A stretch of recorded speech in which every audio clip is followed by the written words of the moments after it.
On va ouvrir la parole de Dieu maintenant, et maintenant c'est sûr, on verra le thème en deux parties. J'ai sur le cœur depuis un long moment, plusieurs jours déjà, ce thème qui est venu, bien inspiré par le Saint-Esprit, je le crois, j'en ai pleinement confiance, relever le défi. Alléluia. Il est important pour nous de relever des défis. Amen. La vie chrétienne n'est pas comme certains textes, certaines chansons ou certains films le disent, un long fleuve tranquille. La vie chrétienne est une aventure. Alléluia. Et quand on parle à un enfant d'une aventure à vivre, il ne voit pas, c'est moi, il ne voit pas, quand on parle à un enfant d'une aventure, il ne voit pas les dangers, les problématiques qui peuvent se cacher derrière une aventure. Et je suis enfant de Dieu. Et lorsque je parle de vivre une aventure avec le Seigneur, je ne veux pas me focaliser sur les aspects peut-être négatifs ou la dureté des combats que je peux mener, mais je veux me focaliser sur la récompense qui s'y trouve et que je trouve à l'issue du combat. Aujourd'hui, nous sommes enfants de Dieu. Est-ce que nous réalisons, frères et sœurs, que pour nous, il est important de remporter des combats? Le Seigneur les a remportés pour nous, mais de mener ces combats et aussi de réaliser que nous devons relever des défis. Est-ce que je souhaite, et on va lire le texte ensemble, est-ce que je souhaite être un chrétien avec cette vie plate et monotone alors que la parole de Dieu regorge de richesses et d'expériences à vivre avec lui? La seule expérience du baptême du Saint-Esprit, par exemple, extraordinaire quand nous l'avons vécu. J'en suis le témoin et plusieurs au milieu de nous en sont témoins. Mais il faut que tous puissent vivre cette expérience. Et je ne veux pas simplement me contenter de la promesse du salut dans ma vie. Je veux vivre avec chaque jour l'intention de relever les défis qui me sont lancés. Soit par Dieu, parce qu'il va m'aider à progresser et à me avancer avec lui et à grandir dans ma vie spirituelle, soit des défis lancés par notre ennemi commun. Et nous les relèverons, non pas que nous soyons capables par nous-mêmes de concevoir quelque chose, mais nous les relèverons parce que nous savons que Dieu est avec nous. Alléluia. On va ouvrir la Bible ensemble.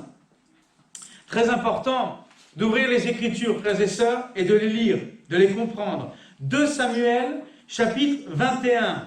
Nous allons lire les versets 15 à 22. Voilà, je vous laisse ouvrir vos Bibles. 2 Samuel, on est dans l'Ancien Testament, au début. 1 Samuel, 2 Samuel. Facile à retenir, ça. 2 Samuel, chapitre 21, verset 15. Nous pouvons lire dans la parole de Dieu.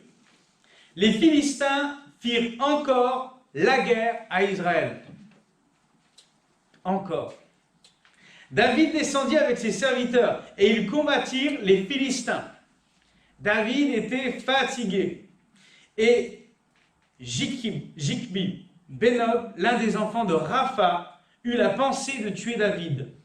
Il avait une lance du poids de 300 cycles d'airain et il était ceint d'une épée neuve. Abiscaï, fils de Tseruja, vint au secours de David, frappa le Philistin et le tua. Alors les gens de David jurèrent en lui disant, « Tu ne sortiras plus avec nous pour combattre, et tu n'éteindras pas la lampe d'Israël. » Il y eut encore après cela une bataille à Gob avec les Philistins. Alors Sibécaï, le Huskatite, tua Saph, qui était un des enfants de Rapha. Il y eut encore une bataille à Gob avec les Philistins, et Elkanan, fils de Jaharé Orégium, de Bethléem, tua Goliath de Gath, qui avait une lance dont le bois était comme une ensoupe de tisserand. Il y eut encore une bataille à Gath. Il s'y trouva un homme de haute taille, qui avait 6 doigts à chaque main, et à chaque pied, 24 en tout, et qui était aussi issu de Rapha. Amen. Il jeta un défi à Israël, et Jonathan, fils de Skiméa, frère de David, le tua, de Chiméa, pardon. Ces 4 hommes étaient des enfants de Rapha à Gath. ils périrent par la main de David et par la main de ses serviteurs. Amen. Gloire à Dieu. Alors désolé, je crois que c'est écrit trop petit, mais que ceux qui sont au premier rang qui verront. Relever le défi, la victoire, l'annonce de nouveaux combats. Qu'est-ce que cela peut bien vouloir dire? On a lu au verset 15, à l'instant, que les Philistins firent encore la guerre à Israël. Vous l'avez bien compris, nous avons David, nous avons les Philistins, mais nous ne sommes pas du tout dans le combat entre David et Goliath, qui est dans 1 Samuel chapitre 17. Les Philistins n'ont eu de cesse de faire la guerre au peuple d'Israël, aux Israélites. Philistin, ça vient de l'hébreu, Pélishti, qui veut dire immigrant. Ce sont les descendants de Misraim, comme vous pouvez le lire, qui partit de Caftor, en Crète, peut-être, pour s'installer sur la côte ouest de Canaan. Vous regardez sur la carte, c'est le pays qui est en rouge, là. Les Philistins, ils se sont installés là. Ben oui, il y a la mer d'un côté, la mer Méditerranée. Joyau de l'endroit où nous nous trouvons ici, dans la région. Et ils s'installent là, je ne sais pour quelle raison, certainement pour la qualité de la terre, trouver une terre. Sauf qu'à cet endroit, eh bien, ils ont pris une place qui n'était pas la leur. Et nous sommes ici, eh bien, sur une terre qui va forcément alimenter des conflits parce que les Israélites, le peuple hébreu, en sortant d'Égypte, va vouloir s'installer selon la promesse de l'Éternel. Et on sait que tout au long de l'histoire de l'Ancien Testament, notamment, eh bien, les Philistins vont être un peuple en guerre contre les Israélites, et assez souvent et à de multiples reprises. Un des plus grands ennemis du peuple de Dieu sont les Philistins. Alors, je pourrais citer quelques exemples. Dans Juge, vous avez Samson qui a été piégé par des Philistins, avec le concours de Delilah. À Ebenezer, les Philistins vont prendre l'arche de l'Alliance. Sur le mont Gilboa, il y aura la défaite de Saül, que vous pouvez relire entre la fin de 1 Samuel et le début de 1 Samuel. Sur le mont Gilboa, Saül va être dans la défaite, il va mourir, lui et ses fils, encore une fois, face aux Philistins qui finalement domineront la vallée de Jezréel. Quand Osias remporte une victoire contre les Philistins, eh bien son successeur Akaz, lui, va vivre une défaite. Je cite là quelques exemples, mais vous vous rendrez bien compte que les Philistins ont été l'un des plus grands ennemis du peuple de Dieu. Voyez ? Et ce, à travers les âges, à travers l'histoire, les combats n'ont pas cessé. Cependant, dans 1 Samuel 17, je le disais tout à l'heure, David, rappelez-vous, a gagné contre Goliath. Goliath de Gath. Il a gagné contre lui. Et j'aimerais vous encourager ce matin, j'aimerais t'encourager, mon frère, ma soeur, te dire que si dans ta vie spirituelle, tu as eu l'occasion de vivre la victoire, cela ne veut pas dire qu'il n'y aura pas d'autres combats. Parce que tu as gagné, parce que l'Éternel t'a permis de remporter une victoire dans ta vie personnelle, dans ta vie spirituelle, dans ta famille peut-être, concernant guérison ou autre chose encore. Si le Seigneur t'a donné la victoire, cela ne veut pas dire qu'il n'y aura plus de combat. David a gagné contre Goliath, il s'est battu contre les Philistins et il a rendu gloire au nom de l'Éternel. Amen. Dans le premier livre de Samuel. Mais dans le deuxième livre de Samuel, on lit « Les Philistins firent encore la guerre à Israël ». Et peut-être que des fois dans ta vie, tu te poses cette question, mais est-ce que ça n'en finira jamais? C'est le quotidien d'un chrétien, d'un enfant de Dieu affermi en Christ. Le combat est le quotidien de celui qui a choisi de marcher avec Dieu. Doit-on s'inquiéter parce que le combat frappe à la porte? Doit-on s'inquiéter de ce que le défi est là constamment? Oui, certes, à certains moments, nous aimerions un peu de repos et un peu quelquefois souffler. Merci Seigneur, il y a un temps pour tout. Mais il faut prendre conscience que ce n'est pas un échec ou une fatalité que de nous retrouver dans le combat de manière permanente et de savoir qu'après une victoire, eh bien, s'ensuit très probablement un nouveau combat. Ce n'est pas un échec parce que ça fait partie de ma vie quand j'ai choisi de suivre le Seigneur. Je ne peux pas manquer à cela. La vie chrétienne n'est pas entourée d'un magnifique fauteuil confortable, moelleux. Vous savez, celui avec les pieds qui se relèvent, là, comme ça, on peut... On aimerait, on pourrait y croire. Mais il y a un temps où dans le ciel, la promesse que Dieu nous fait, c'est qu'il n'y aura plus de cris, de larmes, de cris de douleur. Mais aujourd'hui, nous sommes sur la terre, et lorsque je me suis engagé avec le Seigneur, et je parle pour ceux qui ont pris le baptême récemment, comme pour ceux qui l'ont pris il y a 40 ans en arrière, quand on s'est engagé avec le Seigneur, nous savons ce que nous avons signé. Souvent, vous savez, surtout, ça marche d'autant plus avec les ordinateurs, quand on doit mettre à jour un programme, il faut dire accepter à la fin. Il y a au moins 40 pages à lire, personne ne le fait, on clique j'accepte sans savoir ce que disent les petites lignes. Avec le Seigneur, c'est simple. On n'a pas 40 pages à lire, on en a bien plus, c'est la parole de Dieu, mais on a signé avec lui parce qu'on sait quelle promesse nous attend. Alléluia! Lorsque j'ai vaincu, grâce à Dieu, cela ne veut pas dire pour autant qu'il n'y a plus de combat. Lorsque les Hébreux sont sortis d'Égypte, victoire! Enfin, nous ne sommes plus sous l'esclavage. Alléluia! Et puis, qu'est-ce qui s'est passé? Bon, ni une ni deux, ça n'a pas manqué, je ne sais pas combien de temps il lui a fallu, mais Pharaon est parti à la poursuite des Hébreux, avec toute une armée derrière lui, et des chars. On pourrait se dire, mais Seigneur, ça y est, enfin! Après 10 plaies et beaucoup de temps de souffrance, nous sommes enfin sortis. Gloire à toi, tu nous as donné la victoire. Et puis, la victoire qui était là, tout d'un coup, se laisse rattraper par l'attaque de l'ennemi qui ne cesse de poursuivre. Voyez, on pourrait s'interroger. Lorsque Moïse arrive en terre promise, Caleb est envoyé avec des espions. Vous vous souvenez de ce texte? Il ramène des grains de raisin là, qui sont aussi gros que ma tête. Caleb, avec les espions, est envoyé pour explorer le pays. Jumelles, longue vue, je ne sais pas ce qu'ils utilisent. Oh là là! Mais il y a des géants là-bas. Il y a des gens, ils sont tout grands et on est comme des sauterelles à leurs yeux. Victoire, on est arrivé après tant de chemins, le désert et tout ce qui s'ensuit. Victoire! Ah non. Je sens qu'il va y avoir à nouveau un combat.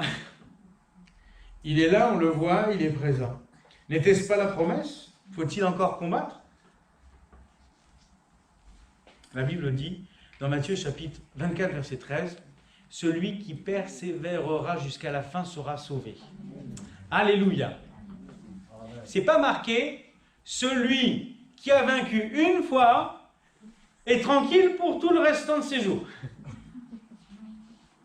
C'est marqué « Celui qui persévérera jusqu'à la fin sera sauvé. » Oui, quand j'ai combattu une fois et que Dieu m'a donné la victoire, il est normal pour moi, et je ne dois pas m'inquiéter, d'être exposé à de nouveaux combats, même parfois très rapidement. C'est la parole de Dieu qui nous l'enseigne. D'ailleurs, moi je me fais une joie quand le combat arrive. Parce que, réalisez, frères et sœurs, que quand on a gagné une fois, grâce à Dieu, ça ne vous donne pas envie de revivre le goût de la victoire avec le Seigneur? Amen. J'en reviens à mon deuxième point. Si j'y arrive. Cette lutte qui revient en boucle. J'aimerais faire une différence entre le combat qui vient dans la vie du chrétien, à chaque instant, chaque moment, avec ce thème-là. Au verset 19, on a lu tout à l'heure, il y eut encore une bataille à Gob avec les Philistins. Et Elkanan, fils de Jaaré Oregim, de Bethléem, tua Goliath de Gath, qui avait une lance dont le bois était comme une ensouple de tisserand. Il y a une chose qui m'interpelle, là, peut-être certains l'ont remarqué. Déjà, je vais expliquer. L'ensouple de tisserand, vous savez, dans les métiers à tisser, c'est une espèce de grand rouleau. Je ne suis pas un technicien, mais j'ai lu les informations, qui permet, dans le métier à tisser, de créer des grands draps et tout ça. Donc, c'est la taille d'un grand rouleau. Si vous avez déjà vu des métiers à tisser, hein, c'est long, hein, c'est des machines qui peuvent commencer là, terminer là-bas. Donc, il avait une lance avec un bout de bois de cette taille-là, et de cette épaisseur. Mais ce qui m'interpelle le plus, c'est qu'ici, on a affaire à Goliath de Gath. Ah, c'est étonnant, hein? Bon, il y en a qui ont peut-être la réponse. Comment se fait-il que celui que David a tué dans 1 Samuel 17 se retrouve encore au chapitre du texte que nous voyons aujourd'hui dans 2 Samuel? On n'a pas l'impression que des fois vous avez ces combats cycliques. Je ne parle pas du fait de combattre comme ça ici et là, on va le voir après. Alors je vous donne la réponse tout de suite parce qu'il y en a, ils trépignent d'impatience. Ah non, j'avais prévu de le donner après. Ah non, tout de suite. 1 Chronique, chapitre 20, verset 5. Si on lit le texte, ça on va voir ça après. 1 Chronique 20, verset 5. Lors d'un autre combat contre les Philistins, Elhanan, fils de Yaïr, tua, c'est Elkanan, hein, c'est la même correspondance, tua l'ami, le frère de Goliath de Gath, qui avait une lance dont le bois était aussi gros que le cylindre d'un métier à tisser. Et si on rapproche ces deux textes, ces deux versets, on comprend que derrière ce Goliath de Gath de 2 Samuel, ce n'est en fait que le frère de Goliath. Enfin, je dis que le frère, mais il est aussi imposant. Voyez? Mais parfois, eh bien nous, on a l'impression eh bien, de vivre ce même combat et de dire, mais Seigneur, n'ai-je pas déjà vaincu grâce à toi sur cette épreuve, sur cette difficulté ou sur ce combat? Ici, dans 2 Samuel, on nomme son frère par le nom de celui qui a été tué, Goliath de Gath. Je ne sais pourquoi, peut-être qu'il y avait une tradition, il est mort, alors on va remplacer, désigner à nouveau parmi la fratrie qui représentera la famille, que sais-je. Mais en tout cas, on a parfois comme ces mirages qui reviennent. Vous voyez? Je voudrais qu'on puisse voir ça. Je ne sais pas si quelques-uns ont lu Tintin. Je voulais vous donner cet exemple. Pourquoi ça défile? Non. Voilà, je vous laisse lire. Donc il y a Tintin, il est là, et c'est Tintin au Congo. Il part dans la savane, il va chasser. Et puis, il est écrit, enfin, la bande dessinée nous dit, voilà, dissimulons-nous ici et attendons. Il y a Milou qui est à côté, qui observe. Attention, voilà notre repas qui vient. C'est Tintin qui parle. Il y a une antilope qui est là et qui apparaît derrière le bosquet. Pan! Et puis Milou, il regarde, il dit, eh bien, qu'est-ce qui s'est passé? Parce qu'on voit toujours l'animal. Pan! Il tire à nouveau.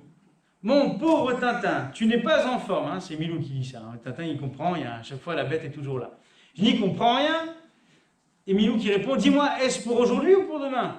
Parce que Milou, il a faim. Hein. Oh, Tintin, il ne comprend rien du tout. Alors, il finit par tirer, pan, pan, pan, pan, pan. Il se servi de sa carabine comme une mitraillette. Enfin, ça y est, on ne voit plus l'antilope derrière, vous avez vu? Enfin, pour ceux qui arrivent à voir.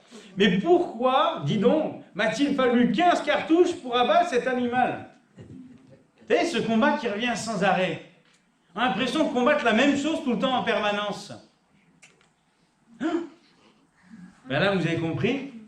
Bon, il a fait toute la famille. Hein. Désolé pour les âmes sensibles, mais en fait, derrière le bosquet, il y avait une quinzaine d'antilopes. En tout cas, nous voilà assurés de ne pas manquer de viande fraîche. Quels chasseurs nous sommes, hein, répond Milou. Et je trouve ça intéressant comme image parce que ça nous rappelle dans notre vie quotidienne ce combat qu'on a parfois l'impression de mener systématiquement. Il me semblait avoir vaincu, il me semblait avoir gagné. Seigneur, comment se fait-il que j'ai à combattre le même combat? Voilà, on a lu déjà ça.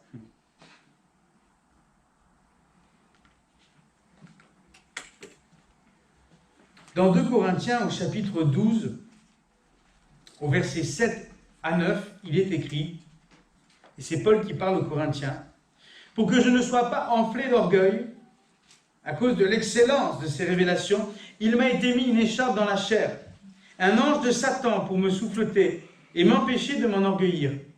3 fois j'ai prié le Seigneur de l'éloigner de moi, et il m'a dit, ma grâce te suffit, car ma puissance s'accomplit dans la faiblesse. » Alléluia. Paul a vécu ce combat personnel. 1 fois, 2 fois, 3 fois. Seigneur, quand est-ce que je serai débarrassé de cette lutte et de ce combat, de ce que je vis en ce moment? Jésus lui-même l'a vécu. On va lire ensemble. Je vous invite à ouvrir le texte. C'est Matthieu 26, verset 36, jusqu'au verset 46.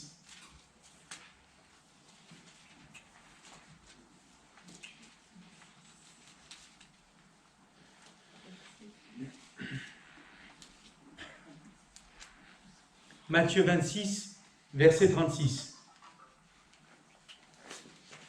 Là-dessus, Jésus alla avec eux dans un lieu appelé Gethsémane, et il dit aux disciples, « Asseyez-vous ici pendant que je m'éloignerai pour prier. » Il prit avec lui Pierre et les 2 fils de Zébédée, et il commença à éprouver de la tristesse et des angoisses. Il leur dit alors, « Mon âme est triste jusqu'à la mort, restez ici et veillez avec moi. » Puis, ayant fait quelques pas en avant, il se jeta sur sa face et pria ainsi. « Mon Père, s'il est possible que cette coupe s'éloigne de moi, toutefois, non pas ce que je veux, mais ce que tu veux. » Et il vint vers les disciples qu'il trouva endormis et il dit à Pierre, « Vous n'avez donc pu veiller 1 heure avec moi?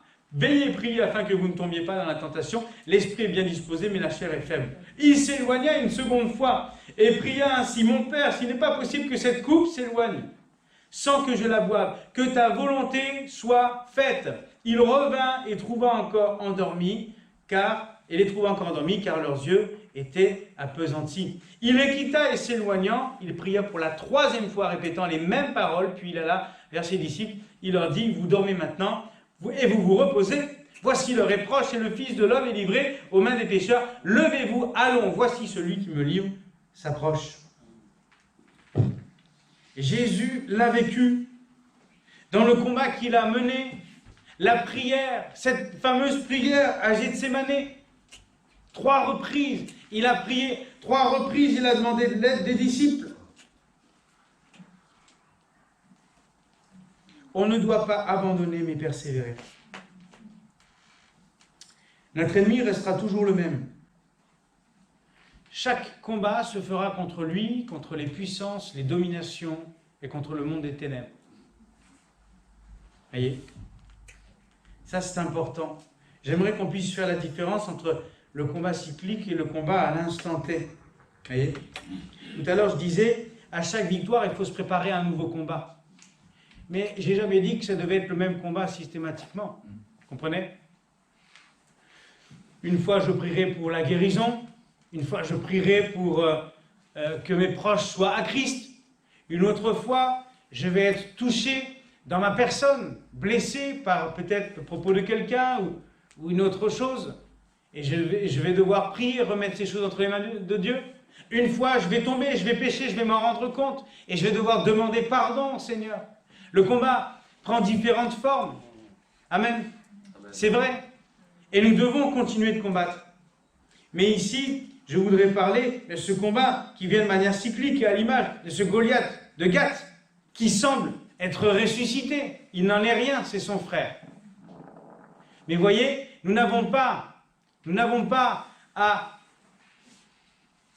croire ou laisser l'ennemi nous faire croire qu'un combat qui a été remporté ne l'a pas été. Comprenez ce que je veux dire? Ne laissons pas l'ennemi nous faire croire qu'une victoire qui nous a été donnée n'en est finalement pas une. Parce que si Dieu a décrété la victoire et si Dieu a vaincu, alors qui peut revenir sur cela? Vous savez, le diable est l'imitateur. Celui qui a le pouvoir de résurrection, c'est mon Dieu et personne d'autre. Mais ici, le diable, dans ce texte, pourrait nous faire croire que ce fameux Goliath est ressuscité. Goliath est bien mort dans 1 Samuel. La victoire a bien été donnée à David et au peuple de Dieu pour la gloire de l'Éternel. Elle est inscrite, elle est acquise. On ne peut pas revenir dessus. Et peut-être que dans ta vie, je finirai par là aujourd'hui, peut-être que dans ta vie, le diable souhaite mettre le doute sur une victoire que tu as eue et que tu as remportée grâce à Dieu. Mais si le Seigneur t'a donné la victoire, n'en doute pas, mon frère, ma soeur. Elle est inscrite maintenant dans ton histoire, dans ta vie spirituelle avec Dieu. On ne peut pas en douter. Je vous donne un témoignage et je terminerai par là. Un jour, quelqu'un me racontait, une sœur en Christ, qui aime profondément le Seigneur, et me donnait ce témoignage. À vrai dire, je ne me souviens plus de quelle guérison elle a bénéficié, mais elle m'a témoigné sa guérison. Je ne sais pas de quelle maladie elle avait besoin d'être guérie, mais l'important n'est pas là. Pas de se souvenir de ce qui avait fait mal, mais de se souvenir de l'issue de l'épreuve. Et cette sœur me disait, j'ai prié et j'ai ressenti et j'ai cru avoir été complètement guérie du mal qu'elle avait. Et elle avait été guérie. Amen. Quelques jours plus tard, elle ressent les symptômes de cette maladie dont elle avait été guérie. Et vous savez ce qu'elle a fait? Elle a prié. Elle a dit, Seigneur, tu m'as guéri. J'en suis convaincu. Quelques jours plus tard, je suis là et je ressens les symptômes de cette maladie. Comment cela est-il possible? Elle a dit, je n'y crois pas. Au nom de Jésus, je sais que j'ai été guéri. La victoire m'a été donnée. Et je n'ai pas à remporter de nouveau la victoire sur une victoire que le Seigneur m'a concédée. Alléluia, c'est vrai. Et en priant ainsi, au moment de sa prière, les symptômes ont disparu dans son corps. L'ennemi était revenu à la charge, non pas avec la maladie, mais avec les symptômes de la maladie. C'est quoi la différence? Et quand on est malade, on a des symptômes qui apparaissent. Des choses visibles qui témoignent de ce que nous sommes affectés dans notre santé. Vous voyez? Mais là, il n'y avait que les symptômes. La maladie n'était plus là. Pourquoi? Parce que Dieu avait guéri. Amen. Mais il fallait saisir cette vérité. Et la victoire qui a été donnée n'avait pas besoin d'être remportée de nouveau. Elle avait simplement besoin d'être proclamée en disant « J'ai été guéri, je n'ai plus besoin de guérir. » Au nom de Jésus. Et les symptômes ont disparu. Parce que, comme je le disais, l'ennemi est trompeur. Ah, tu penses avoir été guéri? Tiens, si on te donnait un petit peu la douleur là, celle que tu ressentais il y a quelques jours. Mais c'est factice. Quel est le pouvoir de l'ennemi face au pouvoir de l'Éternel Dieu Tout-Puissant? Rien. Rien. L'ennemi ne peut rien contre Dieu. Pourrait-il annuler la guérison que Dieu a opérée dans le corps? Non, ce n'est pas possible. Alors je crois que le Seigneur nous fait comprendre aujourd'hui qu'après chaque victoire, désolé Béatrice, je vois Béatrice qui... Je crois que si nous avons obtenu la victoire, il faut nous attendre à de nouveaux combats, frères et sœurs.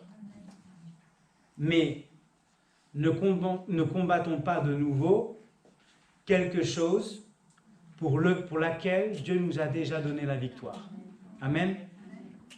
J'en suis arrivé qu'à la moitié de mon partage ce matin, mais on continuera la semaine prochaine et on poursuivra avec ce thème de relever le défi. J'aimerais maintenant juste qu'on incline nos têtes, qu'on puisse fermer nos yeux. On va prier. Alléluia. Et j'espère que vous serez là la semaine prochaine parce que je vous lancerai ce défi-là. J'ai prévu tout un programme. Seigneur, nous te bénissons. Et ensemble ce matin, nous voulons, Seigneur, proclamer que c'est vrai, tu es le Dieu victorieux. David a gagné, la victoire a été acquise, et si les ombres du passé semblent parfois ressurgir, il n'en est rien Parce que le combat que nous menons aujourd'hui, il est différent de celui d'hier.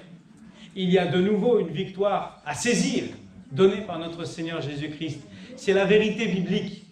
Et je veux prier ce matin pour tous ceux qui mènent un combat difficile, pour tous ceux qui vivent dans l'épreuve, tous ceux peut-être qui luttent contre la maladie. Je te rends gloire, Seigneur, de ce que cet enfant a été guéri dans sa peau et que ses verrues aient disparu. Et je sais que cela ne reviendra pas parce que la victoire a été donnée par notre Seigneur. Amen. Mais je veux me préparer à de nouveaux combats, Seigneur. Et je veux pouvoir prier. Je prie pour mon frère, ma sœur, qui est dans le combat en ce moment, afin que tu lui fasses prendre conscience et réaliser que la victoire nous a été donnée, qu'il est normal en tant qu'enfant de Dieu de nous trouver dans le combat, et qu'aujourd'hui, nous voulons complètement saisir cette vérité, que la victoire nous a été donnée dans le nom de Jésus-Christ. Merci pour les nouveaux combats, merci pour ceux qui ont été réglés, Seigneur, et aujourd'hui, nous vivons avec ce témoignage de la puissance de Dieu qui nous encourage, nous et nos voisins et nos familles, et dans la foi de tout ce que tu es capable de faire dans nos vies. Merci de bénir chacun. Merci, Seigneur, de cette semaine, de nous donner la victoire et de nous amener et de préparer nos cœurs à la suite de ce message la semaine prochaine. Parce que moi, je veux être de ceux qui relèvent les défis. Alléluia. Sois béni, Seigneur, notre Maître et Sauveur, au nom de Jésus-Christ. Je veux te rendre toute la gloire. Amen.